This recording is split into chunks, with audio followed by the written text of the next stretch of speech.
द्वारिका ठाकुर जी ने क्यों चुनी? गुजरात वाले कभी कभी बहुत जो है हम ब्रजवासियों के आगे बहुत सीना चौड़ाते हैं। देखो आपके ठाकुर जी ब्रज में 11 वर्ष 56 दिन रहे, हमारी द्वारिका में 120 वर्ष तक ठाकुर जी रहे, हमारे गुजरात में।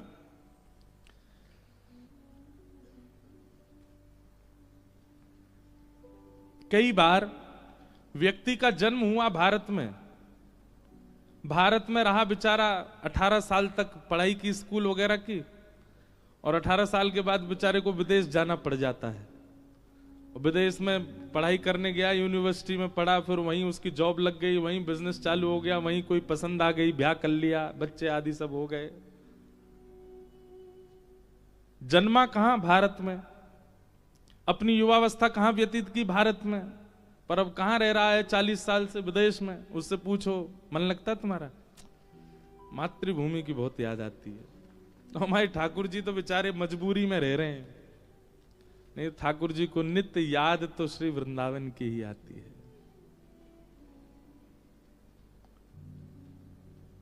नंद लाला ने माता यशोदा जी सांवरे, ममता नि मूर्ति मारी रह गई गोकुल मां।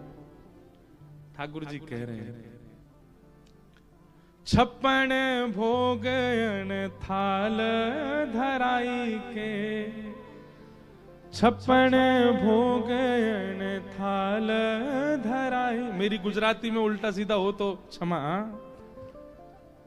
आज मैं एक चीज सोच रहा था सुबह सुबह कि ठाकुर जी द्वारिका आए, देखो ऐसे चिंतन चलते रहने चाहिए। ठाकुर जी द्वारिका आए तो द्वारिका आके ठाकुर जी गुजराती बोलते थे क्या? वो यहां पे भी ब्रजभाषा ही बोलते होंगे।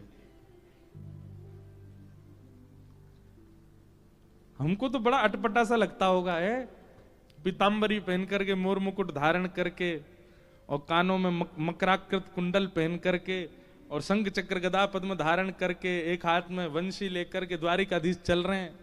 रास्ता में यूं पूछ रहे केम छो, तमे केम छो? ऐसे नहीं पूछते होंगे लाल जी। देव की मैया थाल लेकर के आई, लाला भोजन सरस छे? ठाकुर जी तो यहां भी यही बोलते, कैसो भैया सब आनंद है, चकाचक घुट रही है कि ना घुट रही? यहां ठाकुर जी अपनी ब्रजभाषा ही बोलते होंगे। 56 भोगन थाल धराई के, 56 भोगन थाल धराई के। श्री द्वारिकाधीश कह रहे हैं द्वारिका में 56 भोग धराया जाता है, पर माखन नी मिश्री मारी रह गई गोकुल मां, माखन नी मिश्री मारी रह गई गोकुल मां।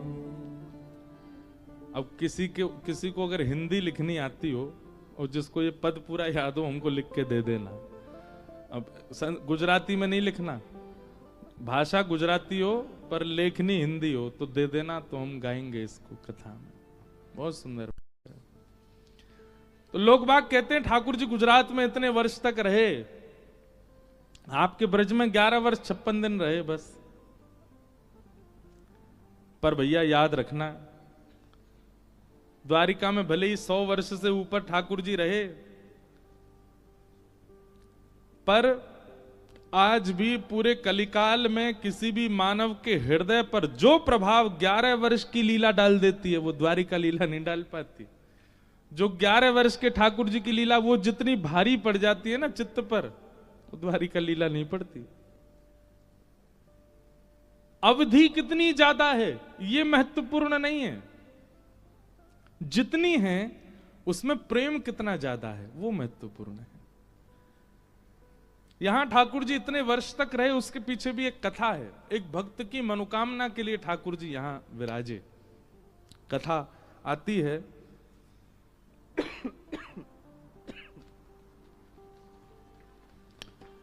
आज हमारा हवन था ये समुद्र तट पर, तो हमारे पंडित जी महाराज संकल्प जब बोल रहे थे तो संकल्प में आपने बोला था द्वारिका का एक और नाम है क्या?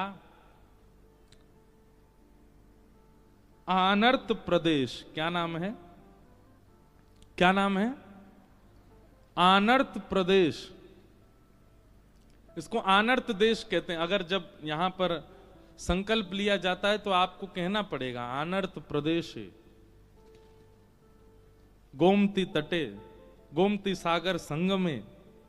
तो इसका मूल नाम, पुराना नाम, द्वारिकाधीश जब विराजे उससे पूर्व का नाम आनर्त प्रदेश। और कथा कुछ इस प्रकार है कि श्रीमद् भागवत जी में जब चंद्रवंश के राजाओं का वर्णन आता है तो वहीं चंद्रवंश सूर्यवंश के राजाओं के वर्णनों में एक राजा का नाम आता है सरयाती। बहुत ध्यान से सुनिएगा। सरयाती राजा थे, वो एक छत्र सम्राट थे पूरी पृथ्वी के। उन्हीं के पुत्र का नाम था आनर्त। तो सरयाती राजा एक छत्र सम्राट जब बन गए पूरी पृथ्वी के, तो एक दिन अहम वश, अहंकार वश अपने सिंहासन पर बैठ करके बोले, ये पृथ्वी, ये भूमि, ये मेरी दासी है और मैं इसका स्वामी हूं। ये पृथ्वी मेरी दासी है। और ऐसा भी होता था बंधुओं कि प्राचीन काल में जब राजा होते थे तो उन राजाओं की आज्ञा पृथ्वी भी मानती थी। एक छत्र सम्राट यदि होते थे तो अगर राजा पृथ्वी को आज्ञा कर देते कि आपको यहां पर इस प्रकार की फसल उगानी है, तो पृथ्वी को वहां वो प्रकट करना पड़ता था, क्योंकि राजा को विष्णु स्वरूपी माना जाता था। परंतु इस बात का कभी किसी राजा ने अभिमान नहीं किया कि वो पृथ्वी का राजा है। सरयाती राजा ने इसका अभिमान किया और एक दिन सभा में बैठ करके बोला, ये पृथ्वी तो मेरी दासी है, मैं पूरी पृथ्वी का राजा हूं और पृथ्वी का स्वामी होने के नाते मैं ही परब्रह्म हूं, मैं ही नारायण हूं, मैं ही ईश्वर हूं। अब राजा के डर के मारे सब लोग तो हाँ हाँ हाँ जी करने लगे, लेकिन उनका पुत्र बैठा था आनर्त। उसने हाथ जोड़ करके चरणों में प्रणाम करते हुए एक बात कही, बोले पिताजी, आप जो कह रहे हैं वो बात बिल्कुल सत्य है कि आप एक छत्र सम्राट हैं, पर आपने जो ये बात कही कि आप पृथ्वी के स्वामी हैं, ये आप गलत कह रहे हैं। आप पृथ्वी के एक छत्र सम्राट भी ठाकुर जी की कृपा से हैं। आप अपने आप को परब्रह्म परमात्मा भगवान नहीं मान सकते।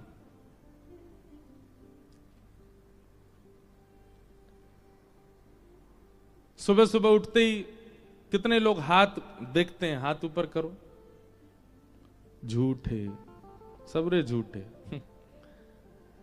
इतने सब देखते हो हाथ सुबह उठते ही। चलो कल सबके कमरान में जाके देखूं मैं कितने लोग हाथ देखते हैं। कराग्रे वस्ते लक्ष्मी, कर मध्य कर मूले तु गोविंद। और फिर उसको बाद क्या करते हैं? समुद्र वसने देवी पर्वत स्तनि मंडले विष्णु पत्नी नमस्तुभ्यम। विष्णु पत्नी नमस्तुभ्यम। पृथ्वी को क्या कहा जाता है? विष्णु की पत्नी। भगवान की दो पत्नी है, श्रीदेवी और भूदेवी। श्रीदेवी लक्ष्मी है और भूदेवी पृथ्वी। आनर्त पिताजी से कहने लगा, बोले पिताजी आप कैसे कह सकते हैं कि पृथ्वी आपकी दासी और आप उसके स्वामी? क्या वेदों में गलत लिखा है विष्णु पत्नी नमस्तुभ्यम? ये विष्णु की पत्नी है और आप इसके स्वामी कैसे बन सकते हैं? सरयाती को क्रोध आ गया अपने पुत्र की बात सुन करके। बोले अच्छा, तो तू मुझे पृथ्वी का स्वामी नहीं मानता? बोले मैं आपको एक छत्र सम्राट मानता हूं, पर आप पृथ्वी के स्वामी नहीं हो सकते। क्योंकि पिताजी इसके कई उदाहरण हैं। पहला उदाहरण, आपका जन्म नहीं हुआ था उससे पहले से पृथ्वी है, और आप पधार जाएंगे उसके बाद भी पृथ्वी रहेगी।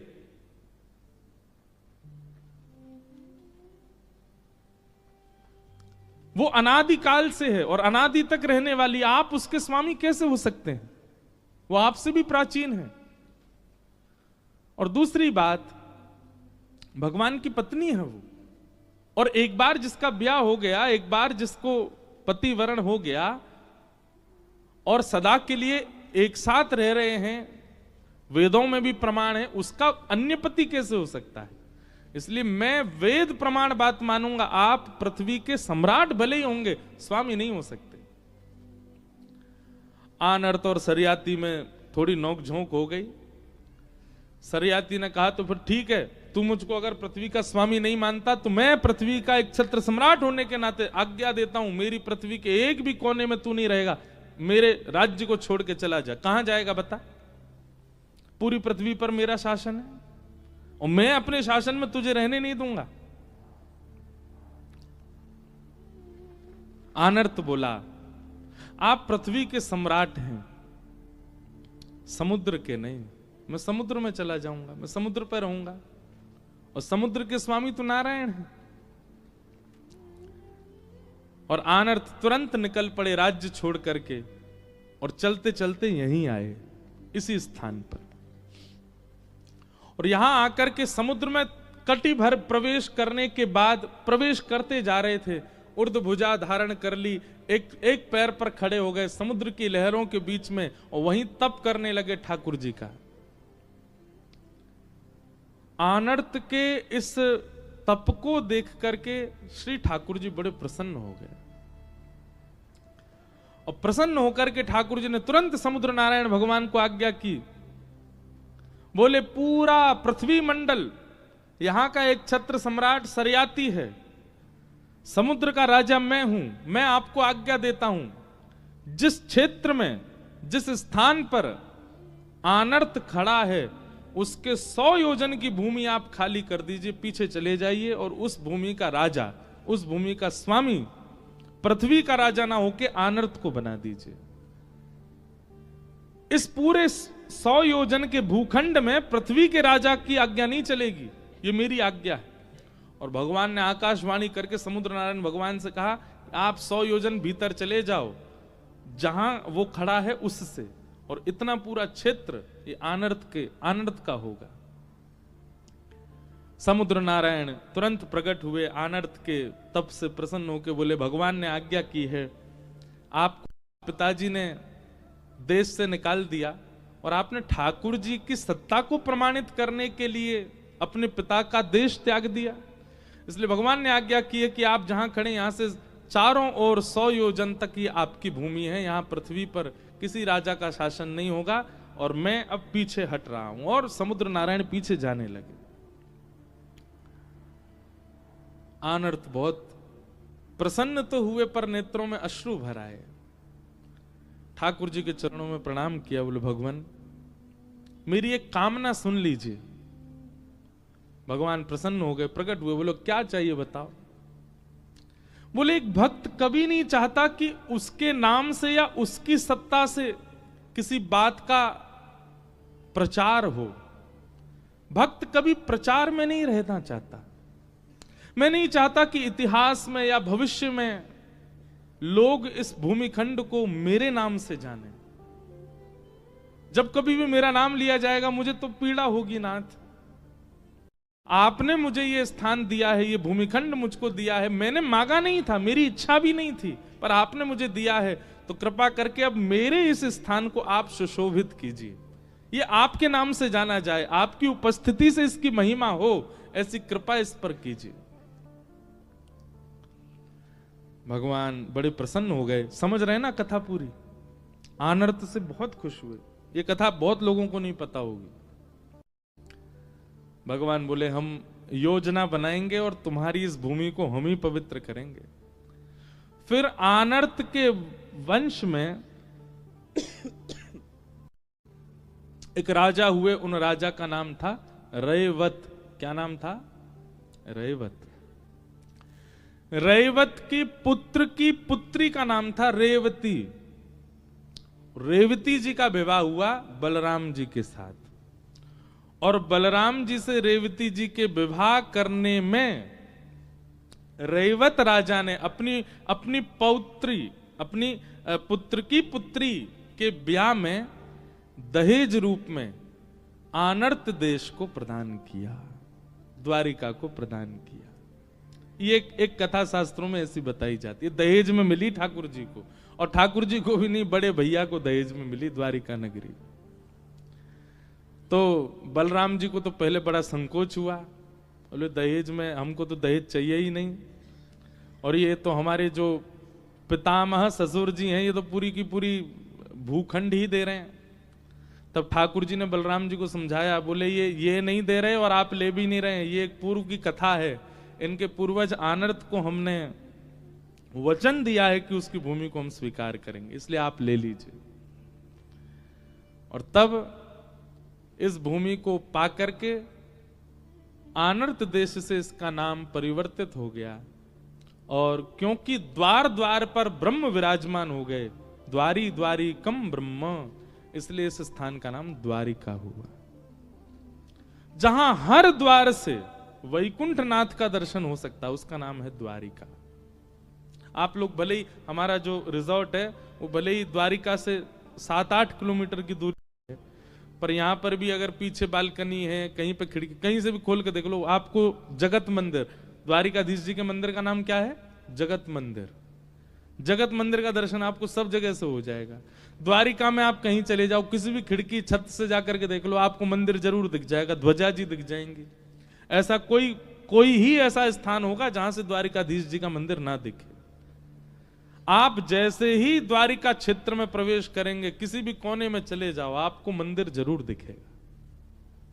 इसलिए हर द्वार से जहां वैकुंठनाथ का स्थान दिखता है उसका नाम है द्वारिका। और फिर भगवान ने इस भूमि को स्वीकार किया, और यहां, अच्छा, जिस भूमि का हम दर्शन कर रहे हैं ये भगवान की सभा सुधर्मा सभा यहां थी ठाकुर जी की। ठाकुर जी का मूल निवास, पटरानियों का निवास, और भगवान का पूरी द्वारिका जो थी वो तो समुद्र के भीतर विराजमान है।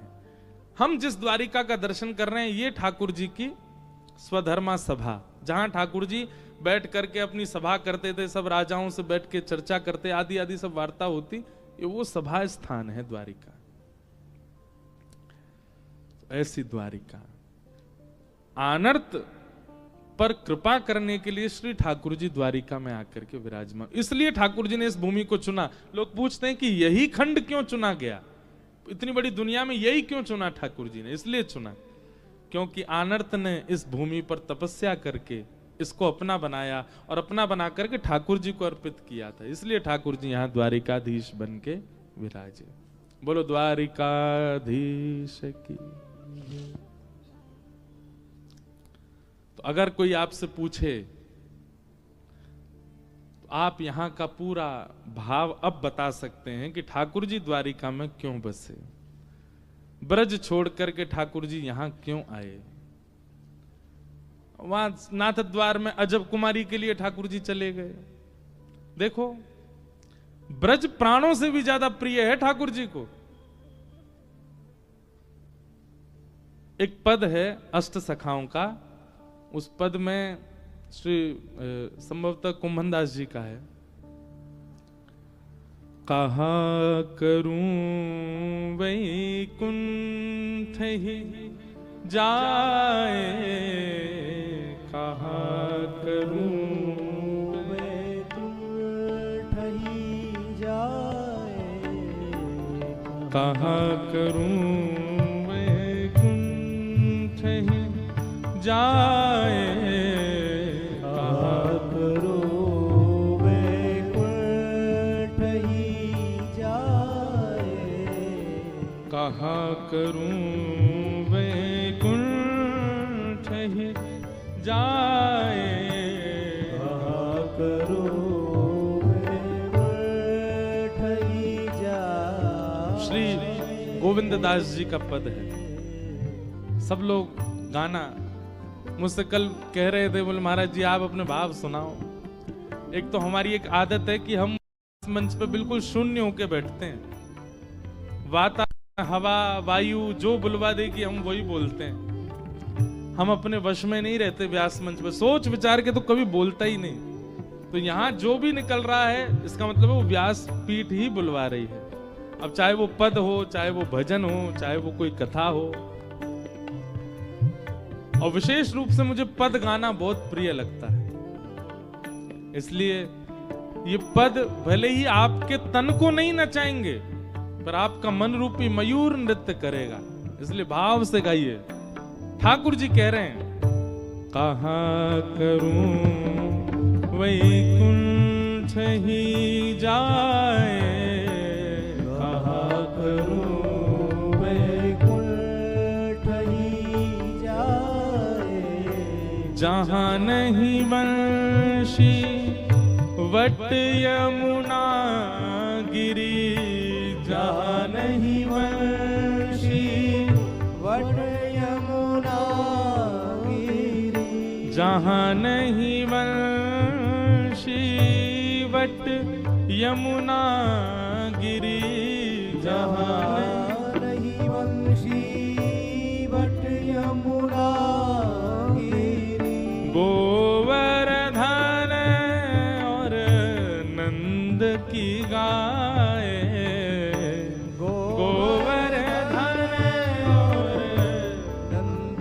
की गाय, कहाँ करूं वैकुंठ ही जाए, कहाँ करूं वैकुंठ ही जाए, कहाँ करूं वैकुंठ ही जाए, कहाँ करूं वैकुंठ ही जाए, जहाँ नहीं ये कुंज लता द्रुम, जहाँ नहीं ये कुंज लता द्रुम, मंद सुगंध बहत ना प्यार, मंद सुगंध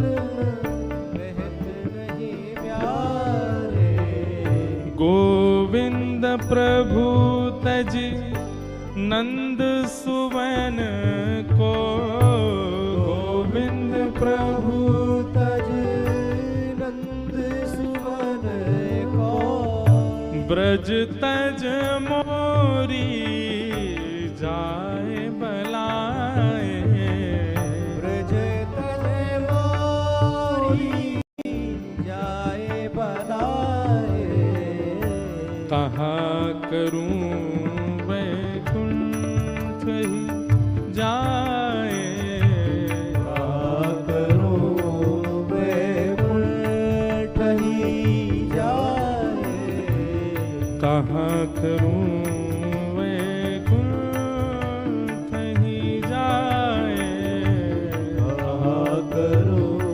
वैकुंठ ही जाए। स्पष्ट इस पद में ठाकुर जी क्या कह रहे हैं, जहां नहीं वंशी वट यमुना गिरी गोवर्धन, जहां पर गोवर्धन नहीं, यमुना जी नहीं, वंशी वट नहीं और नंद बाबा की गैया नहीं, वहां जाके मैं कहां करूंगो, ऐसे वैकुंठ में मोकू नाए जानो। उस वैकुंठ में ना जाने की बात ठाकुर जी कर रहे हैं, लेकिन द्वारिका आ गए। क्यों? वैकुंठ में आनर्त जैसा भक्त पुकार नहीं रहा है, इसलिए वैकुंठ की मना कर दे रहे हैं ठाकुर जी। पर यहां आनर्त जैसा भक्त समर्पण कर रहा है, इसलिए ठाकुर जी आ गए। वहां नाथद द्वार में उदयपुर में अजब कुमारी नाम की भक्ता, वो ठाकुर जी के लिए सर्व समर्पण कर रही है, इसलिए ठाकुर जी चले गए वहां। रामदास बोढ़ाना वो ठाकुर जी के लिए सर्व समर्पण कर रहा है, द्वारिका छोड़ के चले गए ठाकुर जी। जूनागढ़ में नरसिंह मेहता की यहां कितनी बात, अपनी बनाई हुई बिल्ली से ही डर रहा है। ठाकुर जी बिल्ली से डर रहे हो? पूतना को मारने वाले, तृणावर्त, अघासुर, बकासुर, धेनुकासुर, कालिया नाग पर नथने वाले बिल्ली से डर रहे हैं। जैसे ही गुसाई जी ने कही आप बिल्ली से डर रहे हो, ठाकुर जी ने तुरंत अपना प्रेम स्वरूप त्याग दिया और तुरंत ऐश्वर्य रूप में आ गए। और ऐश्वर्य रूप में आके बोले, गुसाई जी अगर आप मुझे ईश्वर मानते हैं तो फिर ऐश्वर्य भाव से सेवा कीजिए मेरी, और ऐश्वर्य भाव से सेवा करोगे तो मैं अपराध भी देखूंगा, मैं पाप भी देखूंगा, मैं नियम भी देखूंगा, मैं सब चीजों का ध्यान रखूंगा।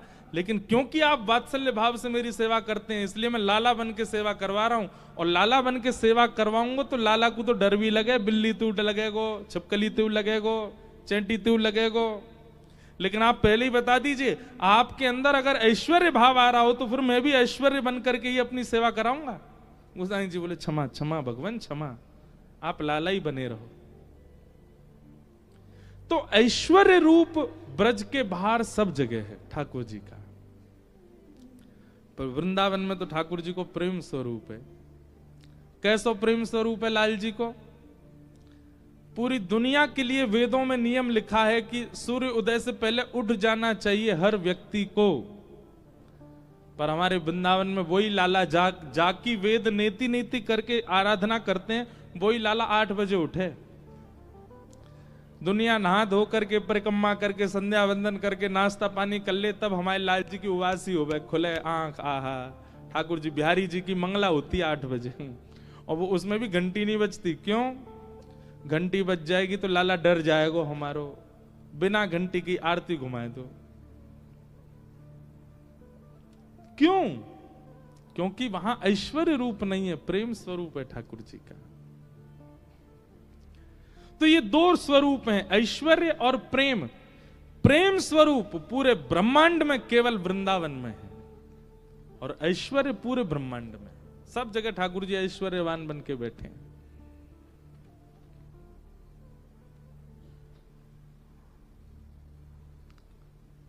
तो अपने प्राण प्यारे ब्रज को भी ठाकुर जी छोड़कर के प्रेम स्वरूप से नहीं गए, ऐश्वर्य रूप से गए द्वारिका। प्रेम स्वरूप तो आज भी वृंदावन में विराजता है ठाकुर जी का। कल मैं प्रसाद पाने गया मंदिर, तो राजभोग पा रहे थे, तो मैंने पुजारी जी से पूछा, मैंने कि आपके यहां राजभोग के बाद मंदिर बंद होने का कारण क्या है? बोले हमारे ठाकुर जी राजा धीराज हैं, अब इतना बढ़िया प्रसाद पाया, प्रसाद पाके थोड़ी देर पौधेंगे, सोएंगे। मैंने हमारे ब्रज में ठाकुर जी सोते नहीं हैं। दोपहर में ठाकुर जी के मंदिर बंद क्यों होते हैं? वो लाला आप गैया चरावे जावे को, इसलिए कई मंदिरों में ठाकुर जी को छड़ी धराई जाती है, छड़ी धारण कराई जाती है, गेंद धारण कराई जाती है। ठाकुर जी गेंद लेके, छड़ी लेकर के और कटकाचनी पहन करके, और कई मंदिरों में ठाकुर जी की भोग सामग्री रखी जाती है, लाला वन में जाएगो गैया चरावे, तो ऐसी व्यवस्था करके भेजा जाता है। दोपहर में 1-2 बजे वृंदावन में दर्शन क्यों नहीं होते? बोले क्योंकि लाल जी मंदिर में है ही नहीं, गैया चरावे गए जमुनापल्ली पार, 4:30-5 बजे लौटेंगे तब दर्शन होंगे। और 4:30 बजे 5 बजे उत्थापन जब होगा ठाकुर जी का, तो फल का भोग लगाएंगे। फल का भोग क्यों? बोले ठाकुर जी अभी लौट के नहीं आए नंद भवन, वन में ही है, तो वन की भिलनियों ने फल तोड़ तोड़ के ठाकुर जी को पधराए, इसलिए फल का भोग लगता है। और फिर ठाकुर जी जब लौट करके आते हैं 4:30-5 बजे के बाद, फिर मंदिरों में हल्के गर्म जल से थोड़े कपड़े गीले किए जाते हैं, फिर ठाकुर जी गाल पहुंचे जाते हैं, हाथ पहुंचे जाते हैं। बोले क्यों? गैया चरावे गए तो गौ रज लग गई है ठाकुर जी को, तो धीमे धीमे वो रज मिटाएंगे, थोड़ी थोड़ी साफ करेंगे, फिर ठाकुर जी की संध्या आरती करते हैं, राधा रमन जी में औलाई करते हैं। क्यों? क्योंकि वहां ठाकुर जी ऐश्वर्य रूप में नहीं है, प्रेम स्वरूप में विराजमान है।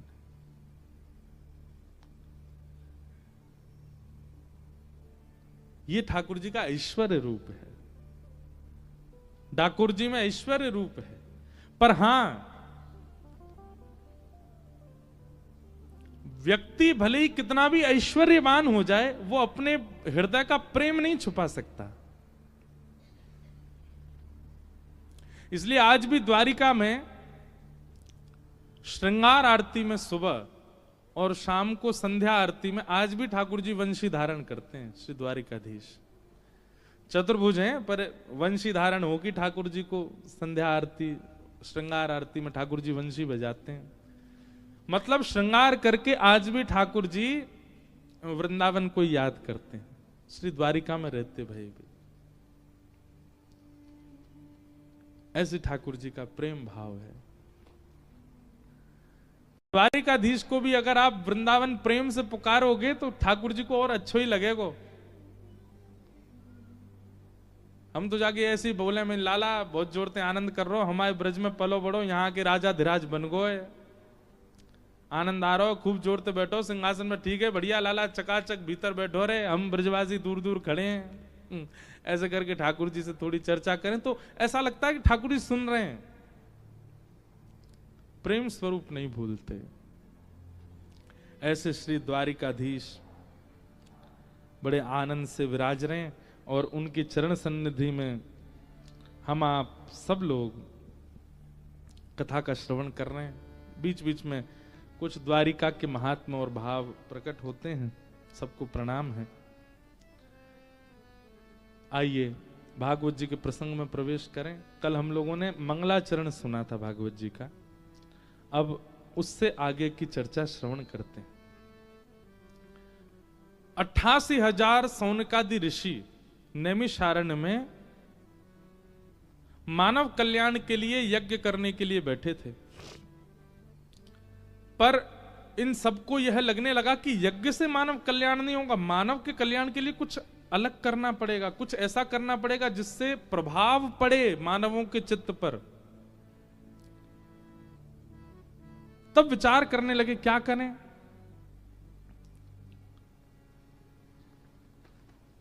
तभी उस सभा सूत जी का आगमन हुआ और सूत जी से 88,000 ऋषियों ने पूछा कि महाराज मानव कल्याण के लिए हमें क्या करना चाहिए। 6 प्रश्न किए और इन्हीं 6 प्रश्नों में 7 दिन की कथा चलती है। आज हम पर भी कुछ प्रश्न आए। एक प्रश्न तो किन्होंने लिख करके दिया है कि उनकी दीक्षा हो चुकी है और दीक्षा से अब वो अपने गुरु मंत्र जो उनको गुरुदेव ने प्रदान किया उसका अर्थ जानना चाहते हैं। हम आपसे एक प्रार्थना करेंगे, एक भाव आपके सन्मुख रखना चाहेंगे निवेदन करते हुए। हम अर्थ तो जानते हैं पर गुरु मंत्र जो है उसका अर्थ, उसका विवेचन गुरु से ही श्रवण करना चाहिए। और इसका प्रमाण है हमारे भाष्यकार श्री रामानुज स्वामी जी महाराज, श्री रामानुजाचार्य जी, जिस परंपरा के हमारा पूरा बंग परिवार अधिकतर सब रामानुज परंपरा से, हम भी रामानुज परंपरा से। हमारे श्री रामानुजाचार्य स्वामी जी, आप अपने गुरुदेव के चरणों में 17 बार गए। अष्टाक्षर मंत्र जो हमको गुरु मंत्र मिला है, हम आप सब लोगों को, उस अष्टाक्षर मंत्र की विधि जानने के लिए 17 बार गए अपने गुरुदेव के चरणों में।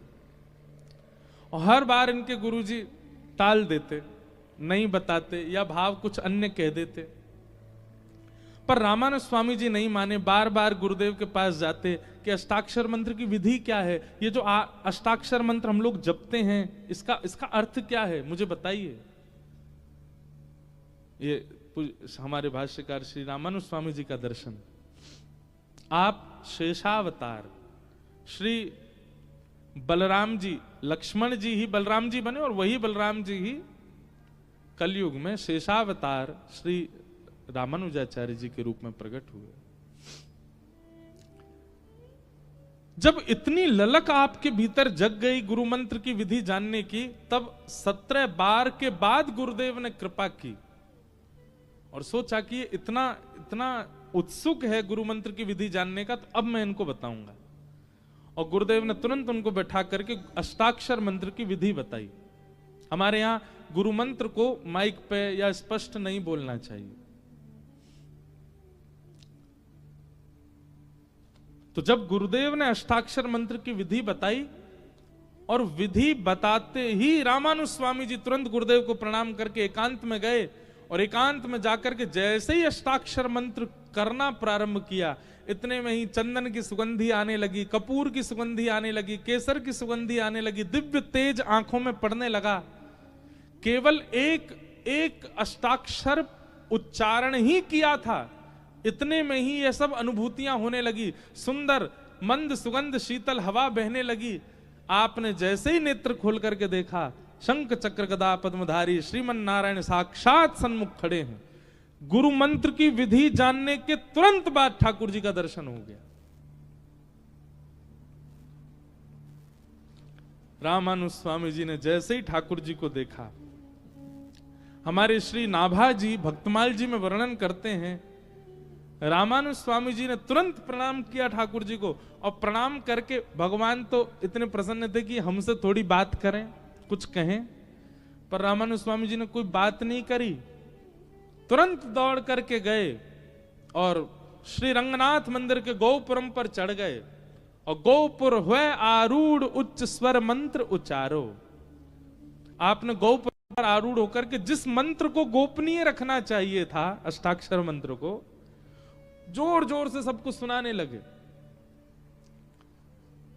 इतने में ही महाराज अनेक लोगों ने उसको सुन लिया, तभी गुरुजी ने आकर के रोका, ए क्या कर रहे हो तुम, गुरु मंत्र गुप्त रखा जाता, तुम ऊपर चढ़ के पूरी दुनिया को सुना रहे हो।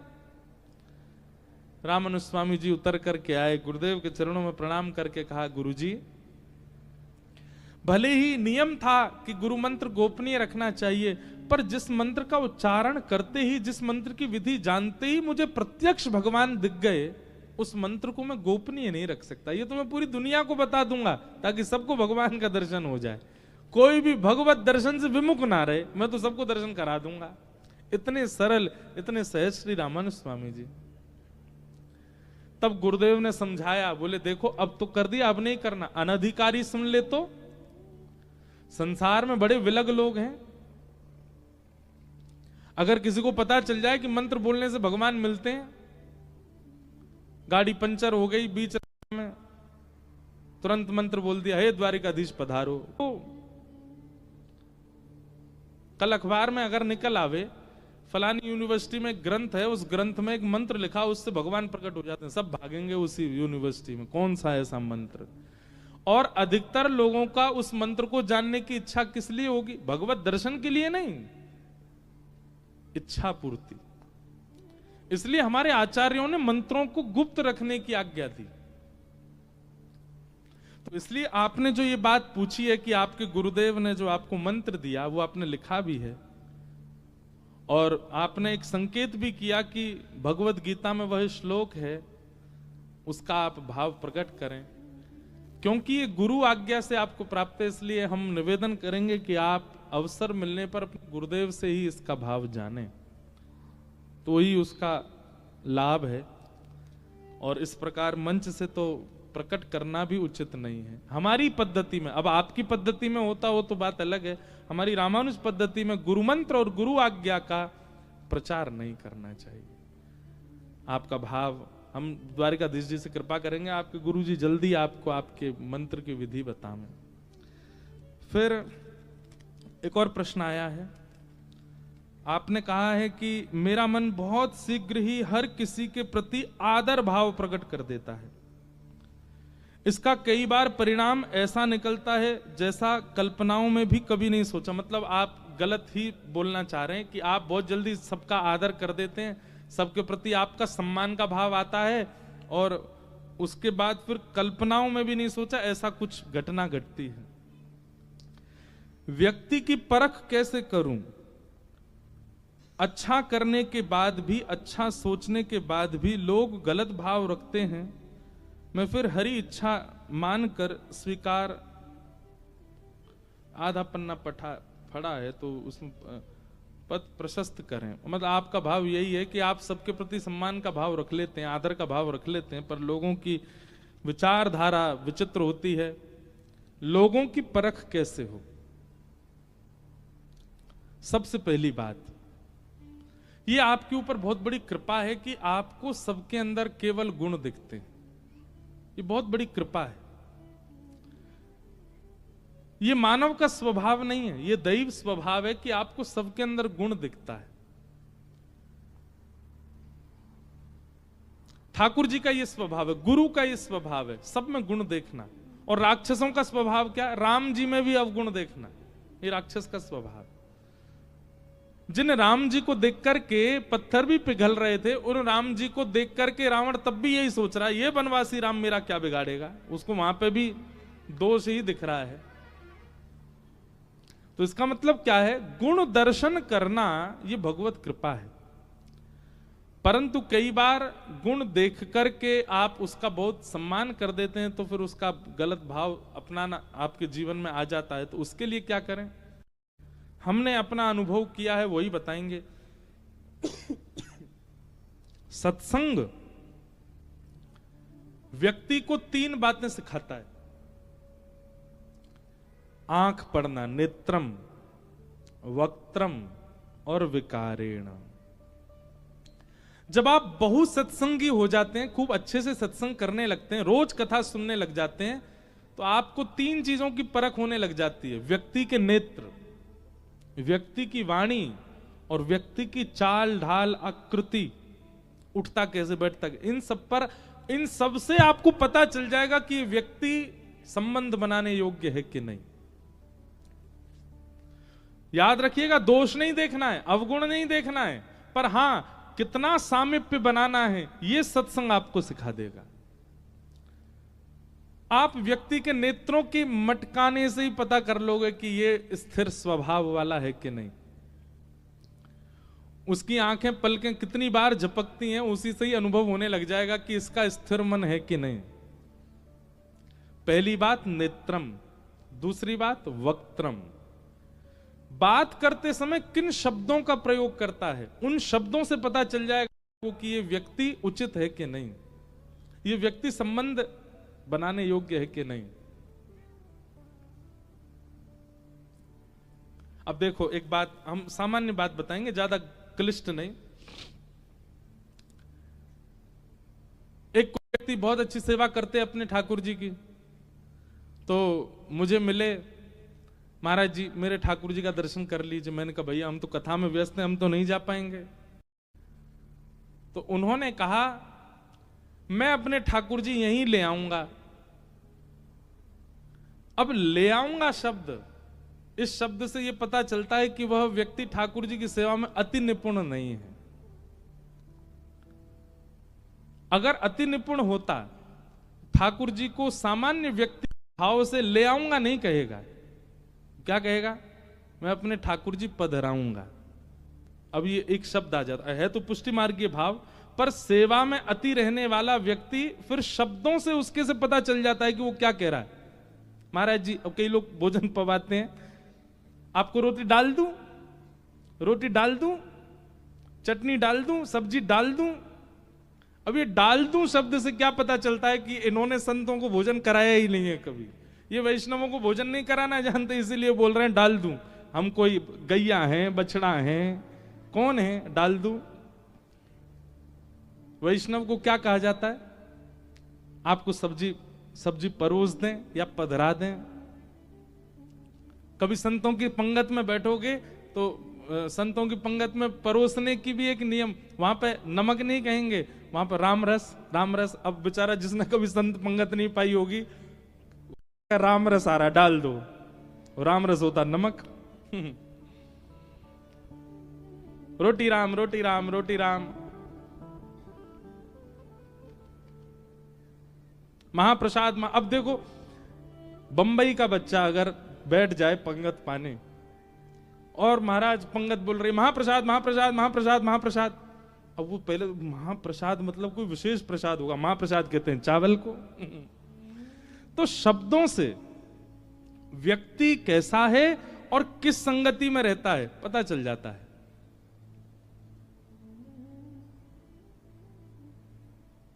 महाराज जी अपन लोगों को ना, अपन शब्द आती पता चल जाती कहां बैठते हो। अपन लोगों, ऐसे कई लोगों के शब्दों से उसका वातावरण पता चल जाता, पर कब, जब आप सत्संगी होगे तब। वो कहां किस शब्द का प्रयोग करता है, किस शब्द को बोलता है। तो पहली बात व्यक्ति की परख होती है उसके नेत्रों से।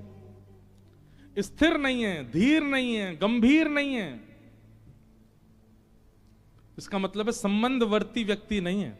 दूसरी बात, वाणी, शब्द किन किन शब्दों का प्रयोग करता है उससे पता चलता है संबंधवर्ती है कि नहीं।